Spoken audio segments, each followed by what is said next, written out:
Well, everyone, we've waited one whole year to get to the Wicked Part 2 finale. Wicked for good. Is it worth it? Do the musical notes soar? Does Elphaba fly again and again? We'll find out. Spoiler free.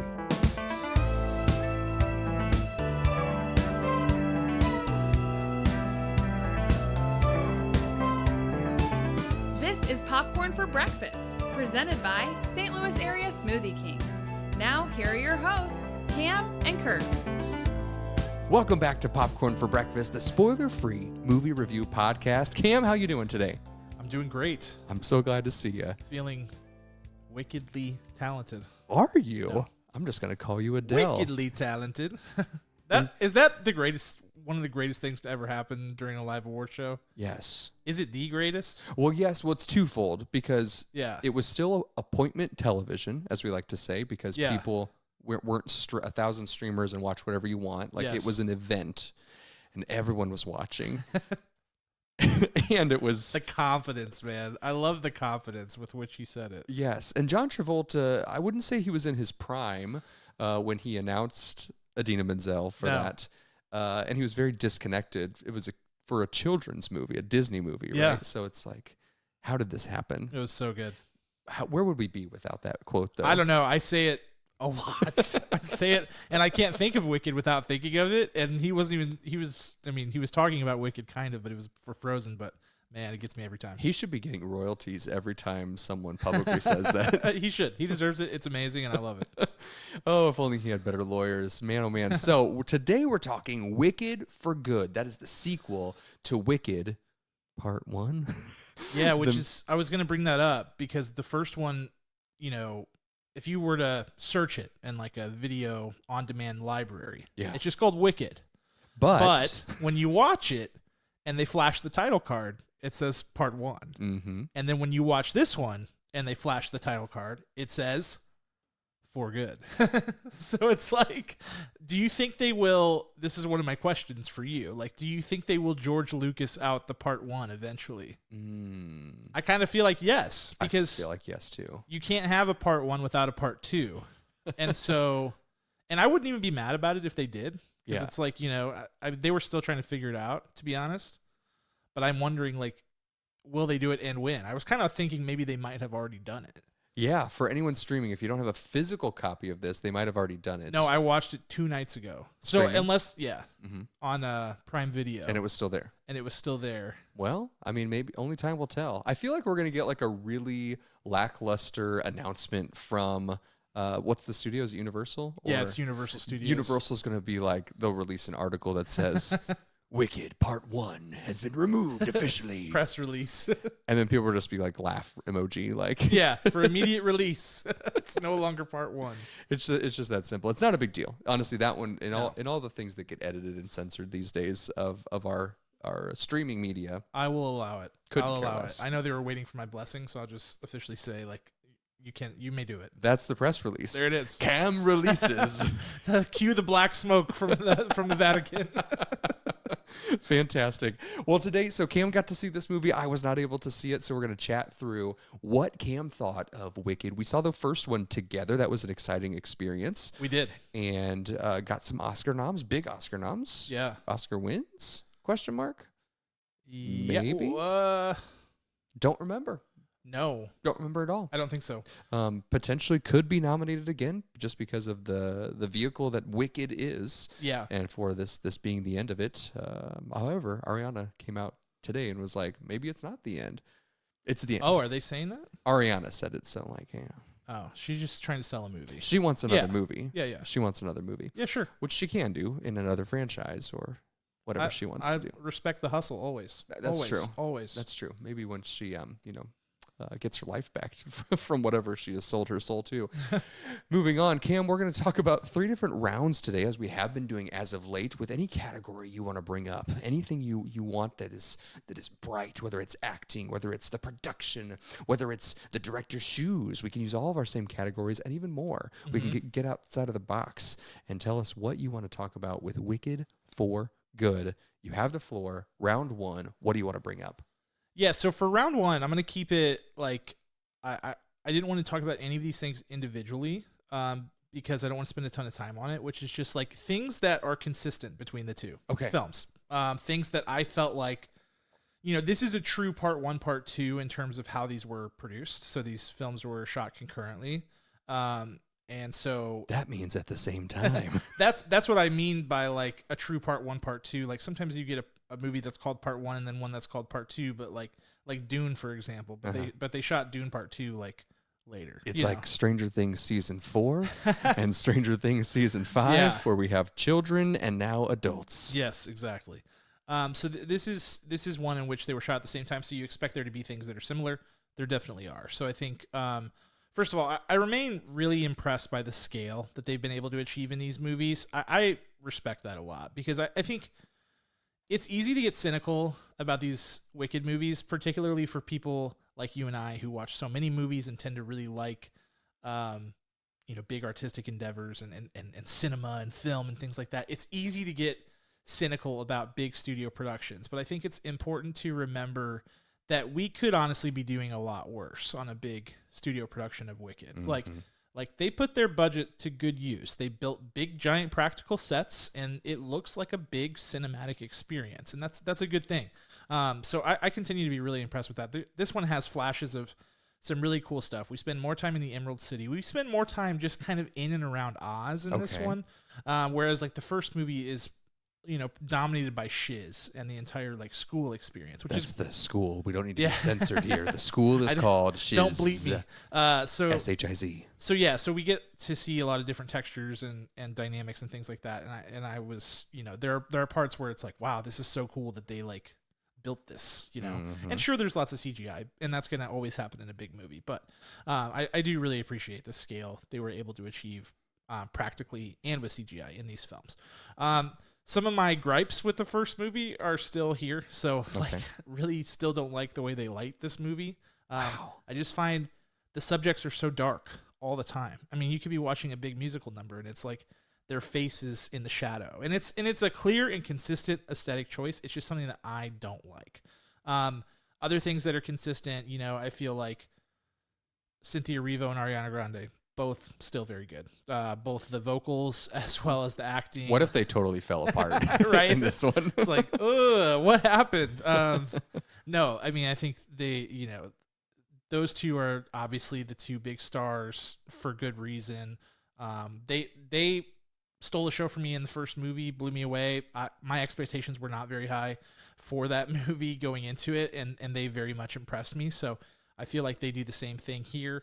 And I feel like, again, the first movie's 2 hours and 40 minutes. This one's 2 hours and 20 minutes, or 2:18, I think exactly. So there is, with both movies, a lot of filler. I would say big difference in this one is that where the filler occurs. So in the first movie, it's really as soon as we hit that dancing through life scene where the pacing kind of screeches to a halt during that scene. Yes. And then once again, kind of when we enter the Emerald City, there's a bit of a stall there. Here, and I think one of the significant problems with this movie is that the filler is front loaded. And so right out of the gate, you're hit with a lot of stuff that sort of makes you feel like, it honestly makes you feel like we're stalling for time. Like, well, we got to make this 2 hours and 18 minutes, because it would be weird. I understand their perspective. Like, your first movie's 2 hours and 40 minutes. If your next movie was an hour and a half, like that would be weird. This one probably should have been an hour and a half, but so you get new songs, you get, scenes and things that feel shoehorned in. There's like a lot of filler, and it's very much at the like first hour of the movie before you start to get into like what Wicked fans, people who know the show, are expecting. Mm-hmm. So there is a lot of that, but this is a case. This is partially me saying if you liked the first one, you don't really need to be worried about this one. That's nice. Yeah. That's nice to know, because obviously it was a phenomenon. Yeah, for sure. Phenomenon when it was on Broadway, and no one knew exactly what the reception would be. But of course, it was almost like the Barbenheimer effect. People were huge. Dressing up and going and just like in droves. $1 billion movie. Easy. Yeah. So yeah, that's it. It's a question of if it will have the same literal magic again, if it will really just the incantations will bring them to the part 2 here. Yeah, I think what's important to remember, like going back to that like cynicism comment, is like when you're talking about a big studio picture, it really does exist on a spectrum where one side is commercial, you know, and trying to make money, and the other side is art. Right. And so I think, do these movies skew more towards that commercial? For sure. But I think, you know, it's actually it's a more blended, both of these movies in general, I would say, is more blended than I would expect. Whenever I first started seeing it and the casting news, it's like Ariana Grande is going to be Glinda and all this stuff, I was like, this thing is going to be like very commercial, very, and it certainly has those elements, but I appreciate the elements of them trying to make a good, affecting movie. Yeah, it's because they love these characters so much. Yeah, it's the reverence. Yeah, I think it's you know,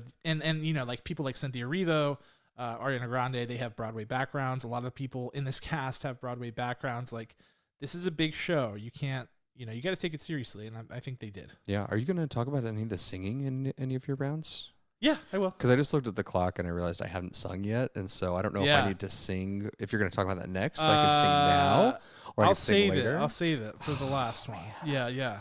I just want to see you kind of. I want to see. It's like holding in a sneeze for you, so I want to see. I want to see it build. You know.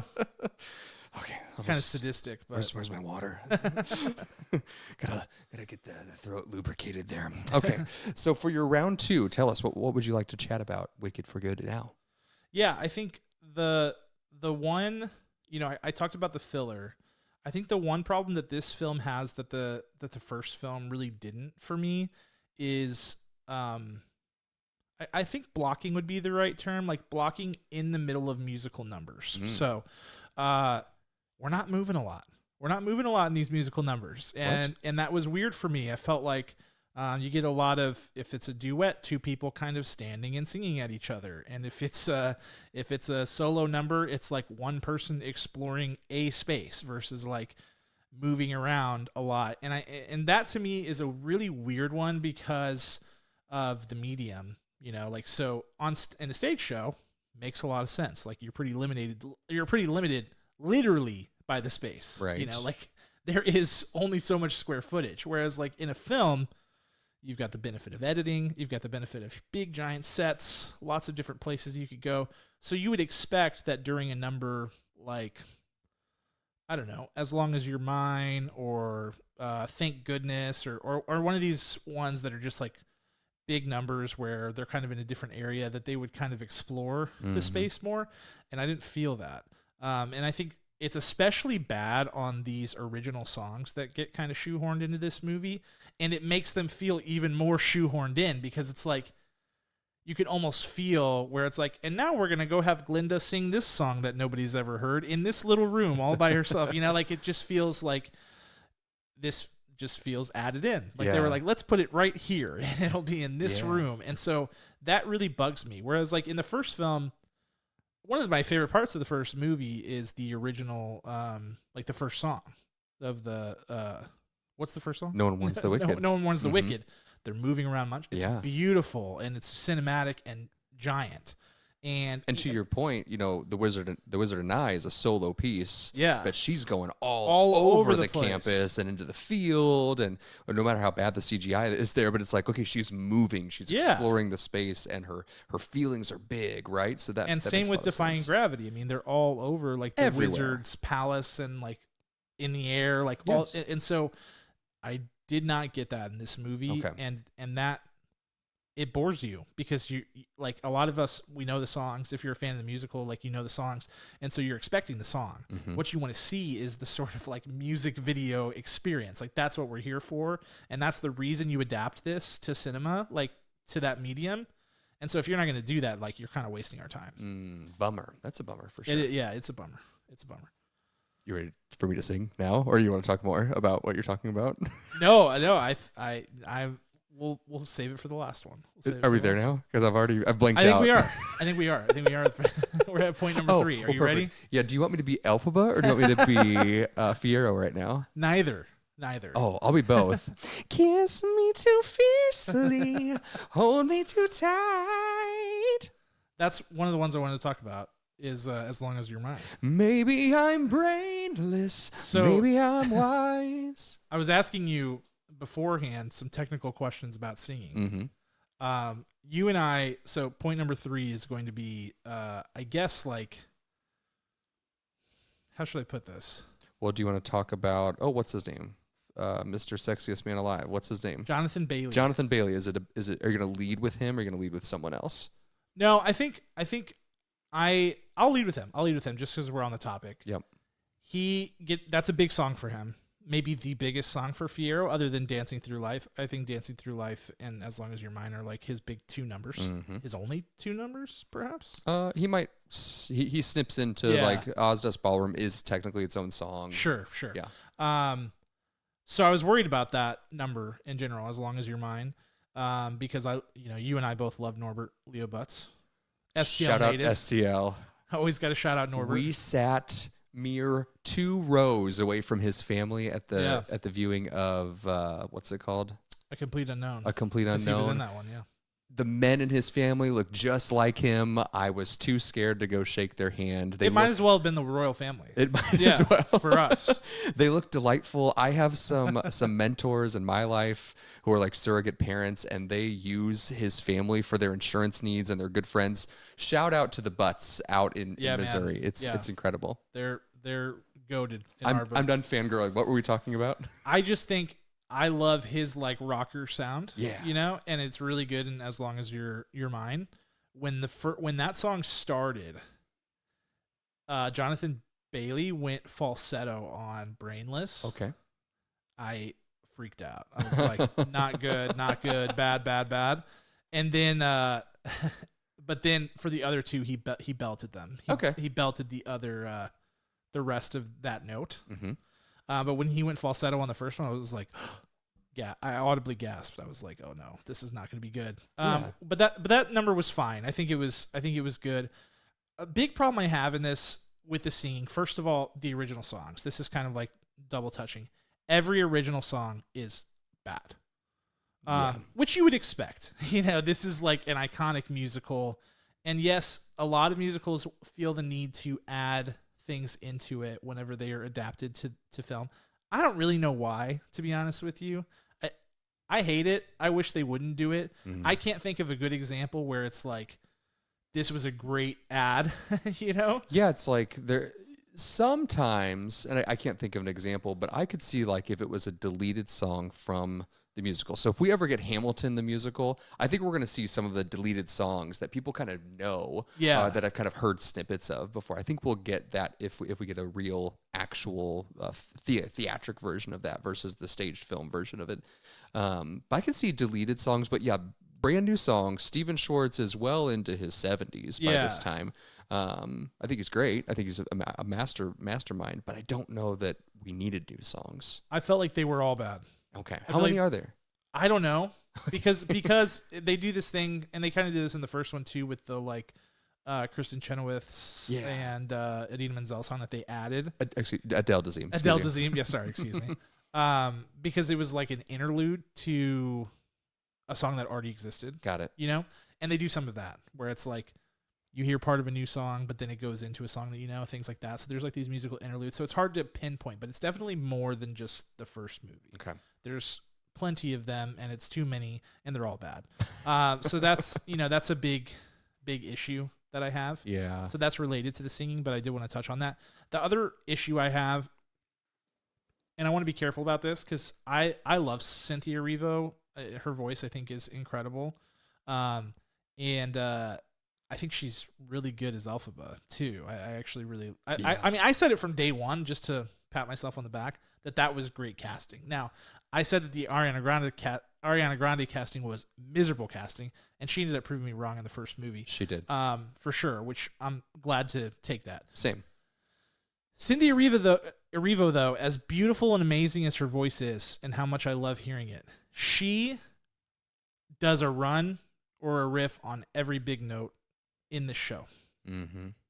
And for my taste, I just like, I want you to make it your own. Every person who's ever played Elphaba has made it their own in some way. But there are parts in this one, particularly like No Good Deed, the big note in that song at the end. Mm-hmm. She like takes it somewhere completely different. And so that like takes me out of it. where like a lot of times you're like, we love the original show, we love the original recording. I just want some of that. I don't need all of it, but I just want some of it. Yeah, it's almost like she gets two chances. Like she got Defying Gravity, And we all knew she was going to do that. Yes. And that's fine.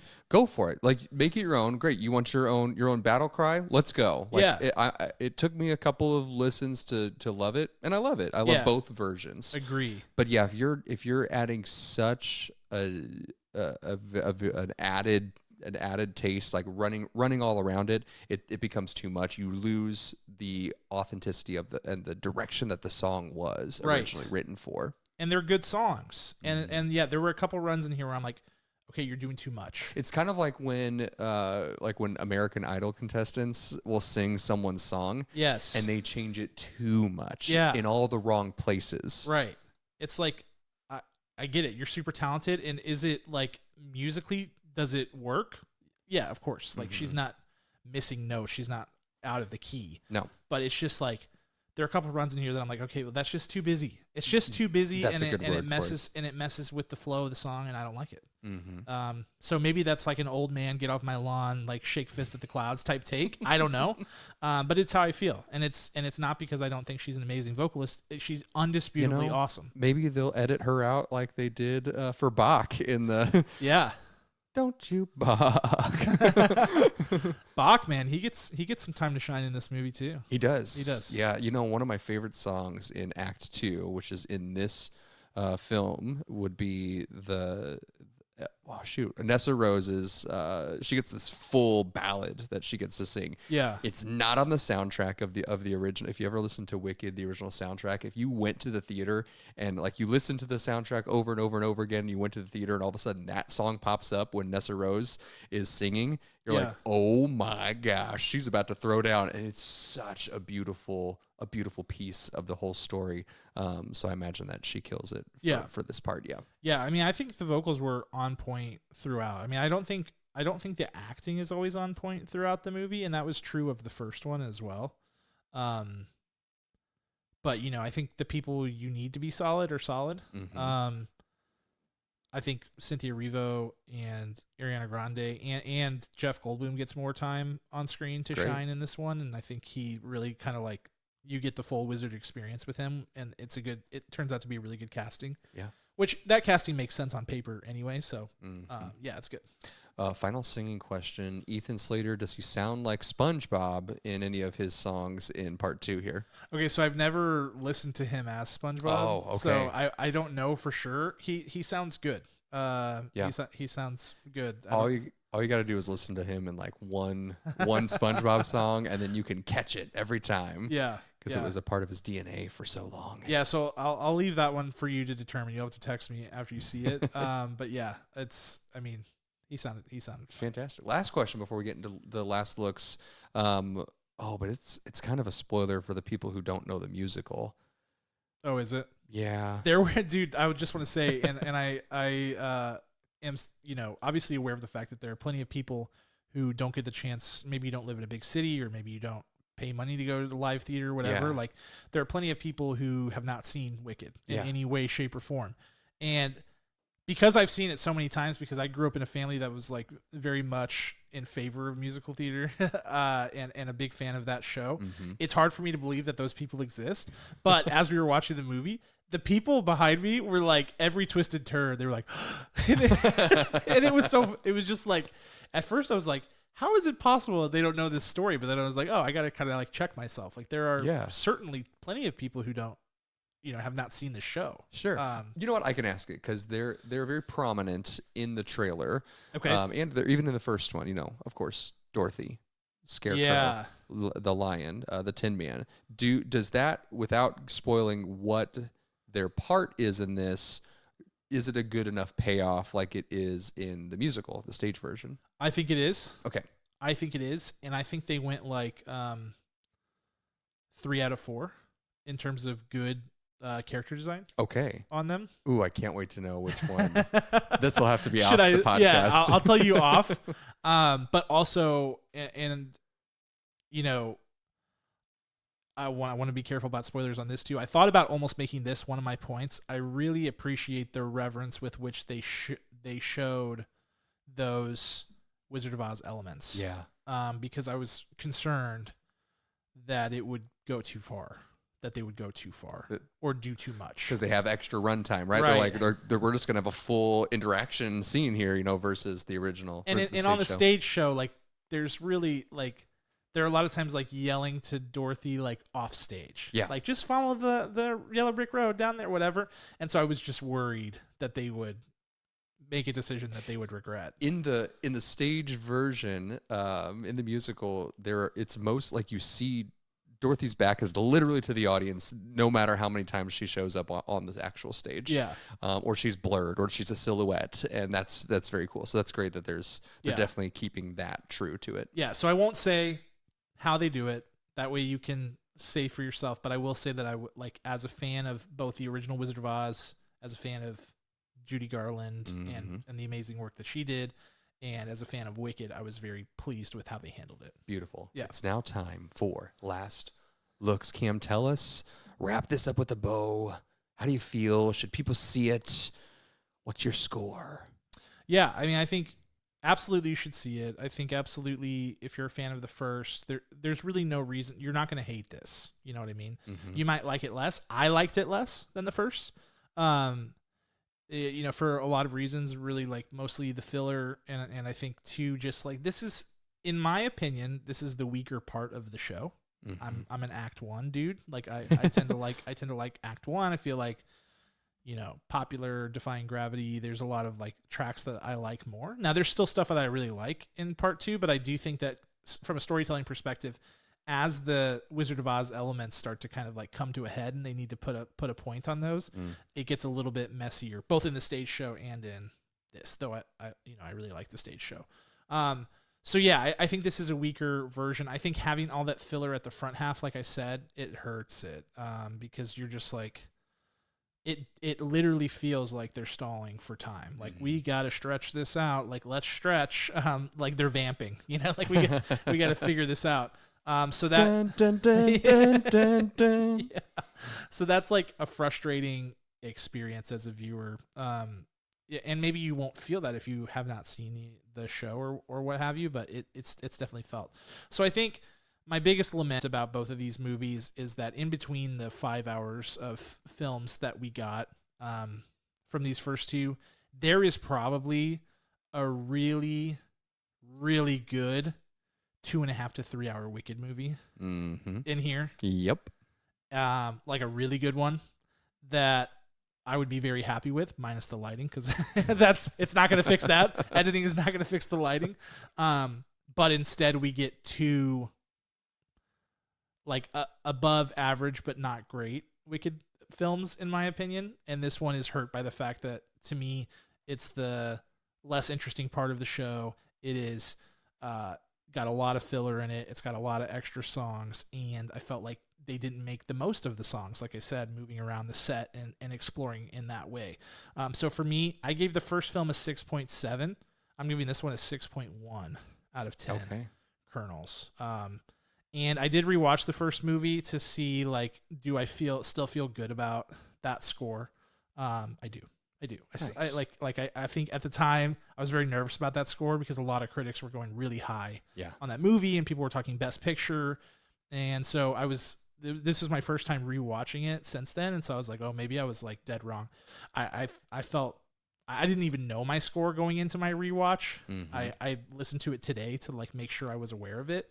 And once I heard that I gave 6.7, I was, I was like, yeah, that's a great, I felt good and confident about that score. So I feel equally confident about 6.1 here. That's fantastic. Now a year from now, 6.1 has to be some sort of viral trend.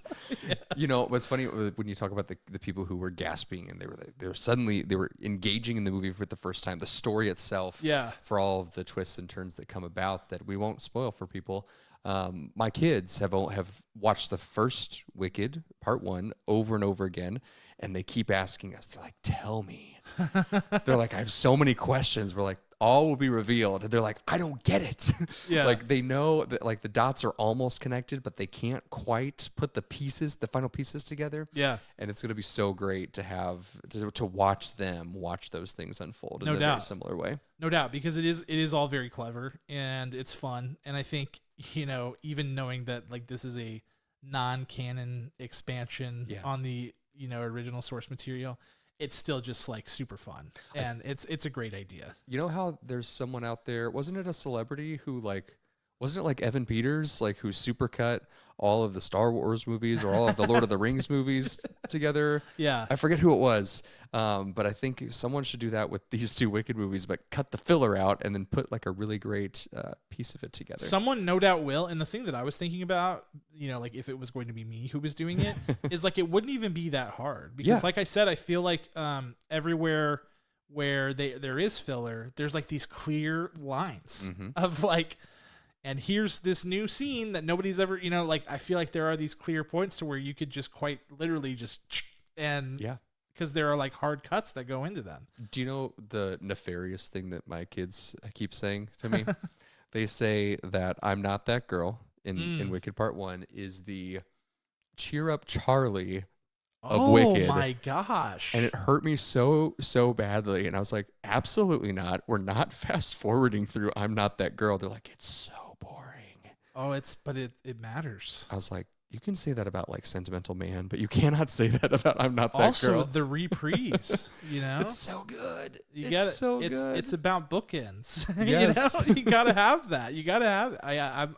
I'm Team Kirk on that one, I gotta say. Thank you. I think their love will grow from it. And I even told them, even with Sentimental Man, I was like, listen, I've seen Sentimental Man on stage terrible as the recording is, honestly. It's I do dull. skip Sentimental Man every time. But the first time I saw it on stage, I was like, dude, this guy knew what to do. like, it's a dad song. It is. It's like a classic musical dad song. Yeah, and there were some great like echoing effects that they did with it too for some reason, and I really loved it. So just had to get that out there and like just blast my kids real quick. Yeah, and I think rest assured, like people who are fans of the stage show, as far as I'm concerned, like that is the definitive version of this story still and for all time. Because I think, will people growing up now probably be more closely connected to the movies? Probably just because of proximity. But I think for those of us who, were fans of the stage show, like this does not outshine the stage show. Neither one of these do. The stage show is still better in every conceivable way from my point of view. But so thankful that we do have a film version of it. Yeah, I think it's good. I think it's good for accessibility. And do I think they could have done better? Sure. But I think what we got is solid. That's really wonderful. I'm so glad you got to see it. I'm excited to see it. And, I've heard it said, Cam, that... No. I was waiting for this. The people come into our lives for a reason, bringing something we must learn, and we are told. I'm not going to continue. Thank you. Because I don't want us to get doxxed and like we're going to get caught that we're trying to do it. It's too good. But I know I am who I am today because of you, and I just want you to know that from the bottom of my heart, You Cam. have been changed for the better. You have been changed for the better, and I have been changed for good, and you have been changed for good, You're and such a you nerd. have been changed for good.